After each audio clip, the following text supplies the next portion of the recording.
It's another original BW Sports One production. Pew pew. What is going on, everybody in the Combat Zone world? This is your boy DeLion with BW Sports One and Southern Indiana Combat Productions, and today I am introducing you, SICP fans, to Pedro Gutierrez. What is happening, my brother? How we doing?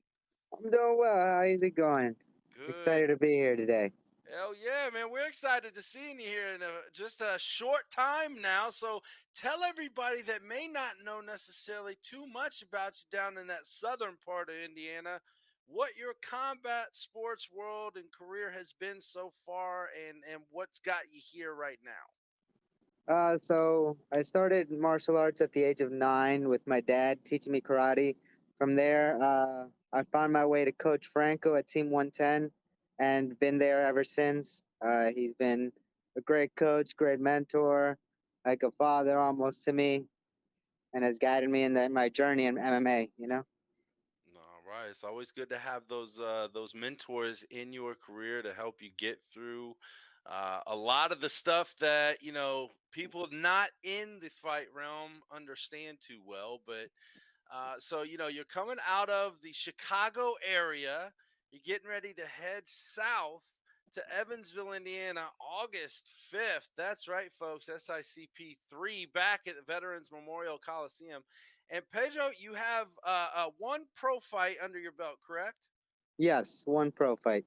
All right, coming off a loss in your debut of the pros, but you're getting ready to go up against an opponent that is making his pro debut in Gage Mitchell. What can you tell us about kind of what you see in your opponent? From what I've seen, he looks like a solid fighter. Uh, Great stand up, great groundwork. Right, he's gonna be a tough opponent all around. You know, I'm really looking forward to see what he brings that day. You know, I'm working hard. I know he's working hard. Always good to see a matchup of this. I know this is going to be, in my opinion, probably one of the best fights of the night because I've seen some footage on you. I've seen Gage fight in person one time and a couple footage videos that I've seen of him. Without giving everything away so your opponent knows completely, what do you see in your game plan and kind of where you see you can kind of produce a victory, and how do you predict this going? Uh, a lot of my opponents lately have been wanting to bring it to the ground, as you've seen my last fight. So, of course, working to improve on that, and that's the biggest thing we're working on. Good deal. It's always good to improve. That's right. That's how you get better in this fight world. Have you Where do you feel comfortable at as far as um, not looking too far past this, obviously, but you got your first pro fight under your belt. Tell me how it kind of felt making that pro debut compared to that amateur career that you had. Well, first, my amateur debut. It was scary. It was that first day. I remember I had to remember this anime Hajime no Ippo that I watch, and he used to punch the wall a little bit before stepping out just to try to get his head straight. So I did that, and it really helped me focus for that first fight. Coming into my pro fight, I was just excited. I was filled with energy. I was moving. I felt good. I felt like this is what I've been working for. This is what I've been wanting. This is where we are now. We're here to show why we're here, why we push to this point. That's right. And you make a good point right there. Like you said, you got to push yourself to this point. A lot of people, again, not involved in combat sports, don't understand the sacrifices that fighters put yourselves through in a fight camp, not only in the gym, but outside the gym. How have you been able to kind of balance that out in your life, in your mind, both physically and mentally? It's hard, honestly. It really is. You are putting in hours at the gym.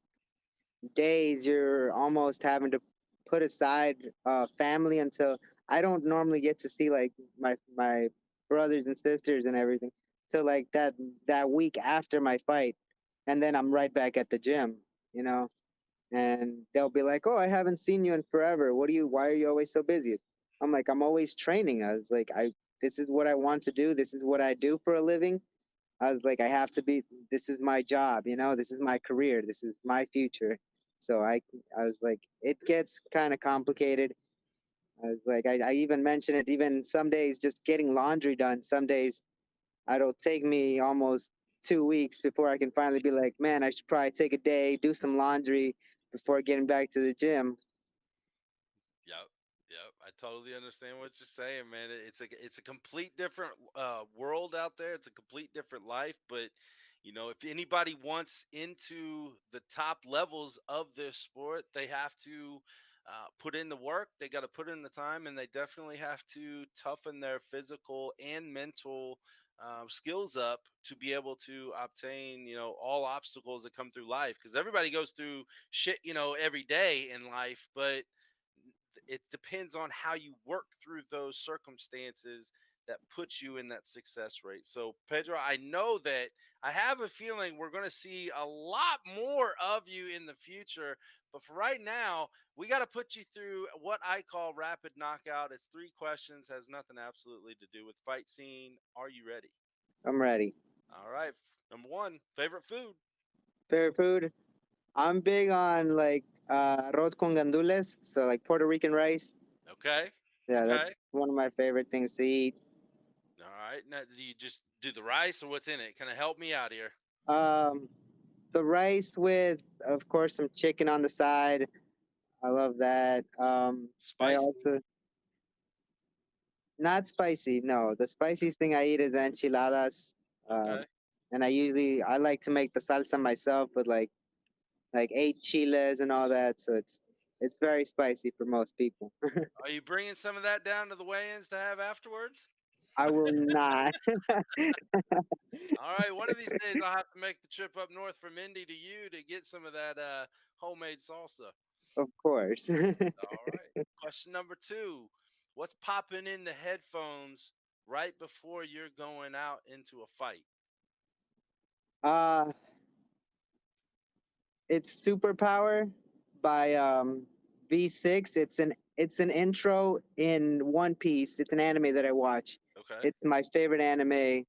Um, the character himself on the first episode, he's talking to this guy, and like he tells him straightforward, like the guy's talking about how he wanted to do this thing where he wanted to become some Navy admiral thing, but he didn't have the heart to chase it. And so the main character himself goes, "You're a coward. I hate those. Just go live your dreams." And I was like, that's exactly what I want to do. I want to be an MMA fighter, and I'm willing to like give everything to be in this position to do exactly what I'm doing Nice. I like it. I now. like it. All right. Question number three. You've made it through the first two tough questions. Here comes the third, final, and toughest question. Out of everybody that you've had in your life, whether it be in the athletic or sports and entertainment side of things, or your personal side, who can you say was your number one role model growing up? Coach Franco, he's been my my biggest support through um, all of this, and as well my Matt Sergeant James Hill. He was extremely helpful, and he was one of the my biggest push back when I was in the Marine Corps. So those two are like my biggest, the people that I look up to the most, and I hope that I can grow up to be like them the more I age. Well, definitely can't stop age. Believe me, look at me. I'm a 30-year-old plus 11, and I look like I'm 10. But that's okay. I like not growing up in my skin culture. But hey, that's all good. All right, now the floor is yours. To all your friends, fans, family, lovers, haters, sponsors, blast them out as you see. All right, I'd like to give a shout out to, of course, Rafael Ramos. He's always pushing me at the gym. Freddie Hurtado, uh, amazing stand up in his Muay Thai is impeccable. If you haven't seen his fights, hopefully one day he makes an MMA debut himself. He's amazing in stand up, and his groundwork is just as great. Of course, Coach Franco, uh, everyone that I worked with back in third CAG, uh, and everyone that's helping me now prepare uh, my friend Christian for this fight. All right. Well, like I said, man, we cannot wait to see you inside that SICP cage August 5th, Veterans Memorial Coliseum. That's right, SICP 3 back in Evansville, Indiana. Check Pedro Gutierrez out, making his second pro fight as he's entering in against the debuting Gage Mitchell. I cannot wait. You cannot wait. The fans cannot wait. Pedro, thank you for your service in the military. We appreciate what you and the several others have done for us. We cannot thank enough of you guys enough. So I want to make sure I say that. But Pedro, it's been my pleasure to have you on the show today. Thank you for your time. And we cannot wait to see you throwing knuckles, little bit of padding up against people's faces again at SICP 3, August 5th, Veterans Memorial Coliseum. And for everybody here, we're out. Peace.